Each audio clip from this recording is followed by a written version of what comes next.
बात अब बांग्लादेश की करते हैं, जहां हालत लगातार उतने ही खौफनाक है।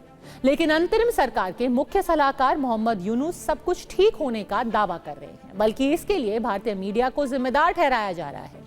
कहना क्या है बांग्लादेश की सरकार का कि भारतीय मीडिया झूठा प्रोपेगेंडा फैला रही है। इसके अलावा मोहम्मद यूनुस ने यह भी कहा कि शेख हसीना सरकार के दौरान बांग्लादेश में सब कुछ नष्ट हो गया, उसे अब ठीक करने के लिए वक्त लग रहा है। एक बार जब सुधार हो जाए उसके बाद ही बांग्लादेश में चुनाव कराए जाएंगे। दरअसल मोहम्मद यूनुस जो कुछ भी कह रहे हैं वो कट्टरपंथियों का एजेंडा है, और वो कट्टरपंथी पाकिस्तान के इशारे पर काम कर रहे हैं, जिसमें सबसे बड़ा मंसूबा है भारत का विरोध। यानी पाकिस्तान की खुफिया एजेंसी ने ब्लूप्रिंट तैयार किया जिसमें भारत और बांग्लादेश के संबंधों को पूरी तरह खत्म किया जाए और फिर पाकिस्तान बांग्लादेश की सरकार को अपने मन मुताबिक अपने एजेंडे के लिए इस्तेमाल करे।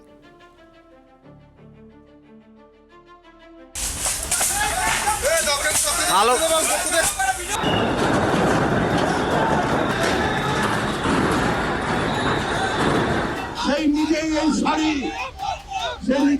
শাড়ি দিয়েছে, এটা আজকে আপনাদের সামনে ছুঁড়ে ফেললাম। আর बांग्लादेश की हिंदुओं से नफरत। যে আগে শাড়ি কিনতো আমাদের মা বোনেরা স্ত্রীরা, তারা আর ভারতের শাড়ি কিনবে না। बांग्लादेश की अल्पसंख्यकों से नफरत। আমরা তাদের দেশের পণ্য বর্জন করব। আমরা তাদের দেশের बांग्लादेश की भारत से नफरत। आए जुर्रत करे कोई आंख उठाकर बांग्लादेश की तरफ देखने की, उसकी आंखें निकाल देंगे। जिस बांग्लादेश को भारत ने पाकिस्तान की कैद से आजाद कराया, जिस बांग्लादेश की नींव भारत ने रखी, वही बांग्लादेश आज इतना बदल गया है कि भारत से बेइंतहा नफरत कर रहा है। दरअसल यही वहां के कट्टरपंथियों का षड्यंत्र है, जो पाकिस्तान के इशारे पर न सिर्फ बांग्लादेश में अल्पसंख्यकों पर अत्याचार कर रहे हैं, बल्कि भारत के खिलाफ साजिशों का जाल तैयार कर रहे हैं। और उस नफरत के कई सबूत हैं।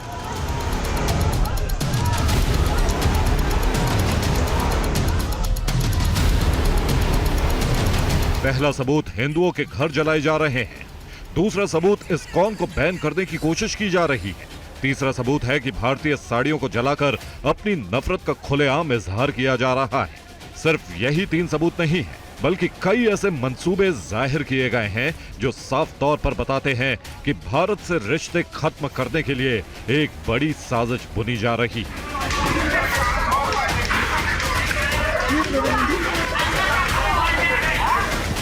इसके पीछे बांग्लादेश के कट्टरपंथी हैं, जो पाकिस्तान की खुफिया एजेंसी ISI के इशारे पर काम कर रहे हैं, क्योंकि यही कट्टरपंथी बांग्लादेश को पाकिस्तान की तरह एक कट्टरपंथी इस्लामिक मुल्क बनाने पर आमदा है। जुर्रत करे कोई आंख उठाकर बांग्लादेश की तरफ देखने की, उसकी आंखें निकाल देंगे। जहां शरिया लॉ लागू हो, बांग्लादेश तबाही की तरफ बढ़ रहा है। भारत से संबंध खत्म करने के लिए रोज नया हथकंडा अपना रहा है। अब देखिए कैसे भारत से बांग्लादेश एक्सपोर्ट हुई साड़ियों को बकायदा एक प्रेस कॉन्फ्रेंस करके जलाया गया।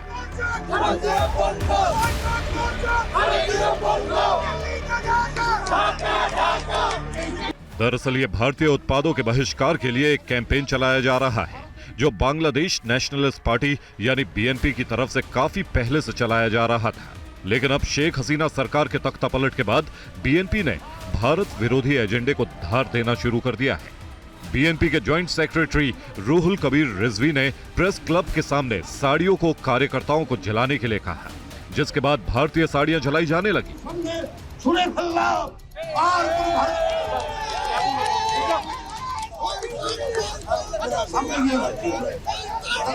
दरअसल BNP काफी वक्त से इंडिया बॉयकॉट के नाम से कैंपेन चला रही है। वो शेख हसीना को भी टारगेट करती रही है, क्योंकि शेख हसीना भारतीय साड़ी पहनती थी।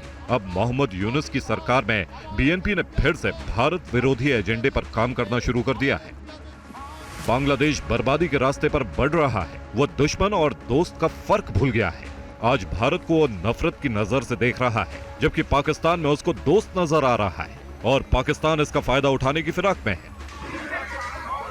सोशल मीडिया में लेखिका तस्लीमा नसरीन ने एक वीडियो पोस्ट किया है, जो पाकिस्तान का बताया जा रहा है। वीडियो पोस्ट करते वक्त लिखा है, जिन्होंने 30 लाख बंगालियों को मारा, जिन्होंने 2 लाख से ज्यादा बंगाली महिलाओं से रेप किया, जिन्होंने बंगालियों को धोखा दिया, आज उन हत्यारों, बलात्कारियों को गले लगाया जा रहा है, उन धोखेबाजों को दोस्त कहा जा रहा है।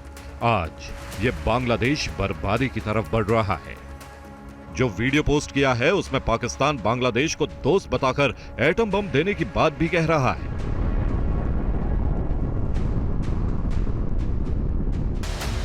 ये वही पाकिस्तान है जिसने बांग्लादेश में कत्लेआम मचाया था। अगर भारत ने मदद नहीं की होती तो बांग्लादेश कभी भी पाकिस्तान के चंगुल से आजाद नहीं हो पाता। लेकिन बांग्लादेश के कट्टरपंथी पाकिस्तान का गुणगान कर रहे हैं और पाकिस्तान दोस्ती का दिखावा कर रहा है। दरअसल यही पाकिस्तान की खुफिया एजेंसी ISI की चाल है। वो बांग्लादेश का रिश्ता भारत से खत्म कराकर उस पर कब्जा करना चाहता है और कट्टरपंथियों को इसी काम पर लगाया हुआ है। तभी तो भारत के खिलाफ जहर उगल रहे हैं।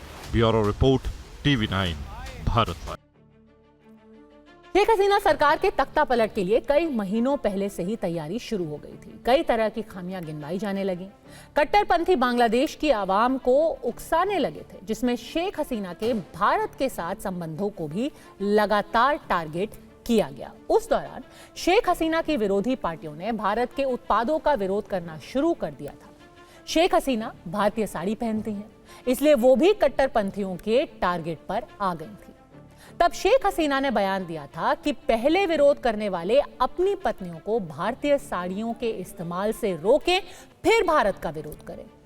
इसके बाद से ही कट्टरपंथियों ने भारतीय साड़ियों को जलाकर विरोध करना शुरू कर दिया था, जो अब भारत विरोध का एक सिंबल बन चुका है।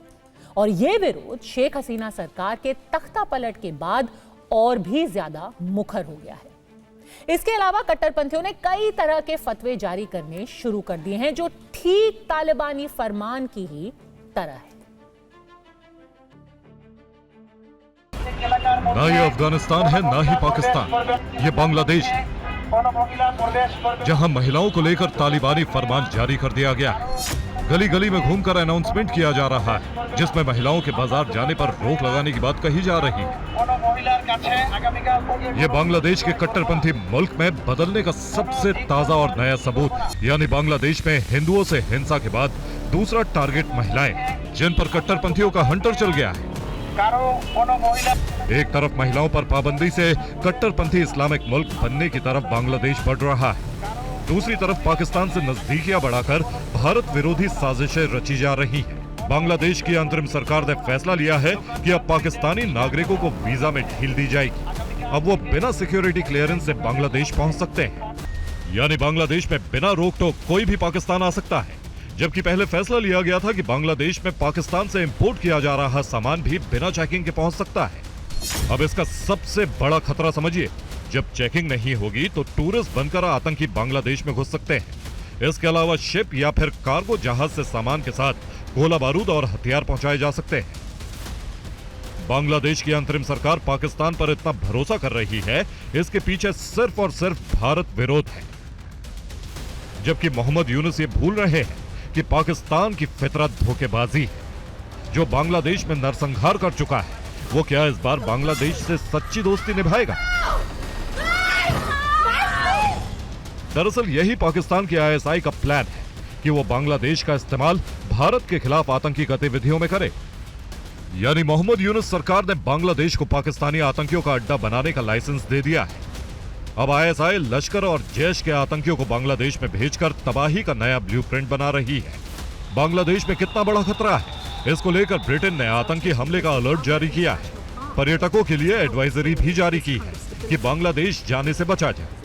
मोहम्मद यूनुस कोई भी फैसला लेते हैं तो कट्टरपंथी धार्मिक नेताओं से मंजूरी लेते हैं। अगर ऐसा नहीं करेंगे तो अंतरिम सरकार की लगाम कट्टरपंथी कभी भी खींच सकते हैं। इसलिए बांग्लादेश में अब वही सब हो रहा है जो पाकिस्तान में होता रहा है, यानी लोकतंत्र और इंसानियत का कत्ल। Bureau report, TV9 भारतवंश।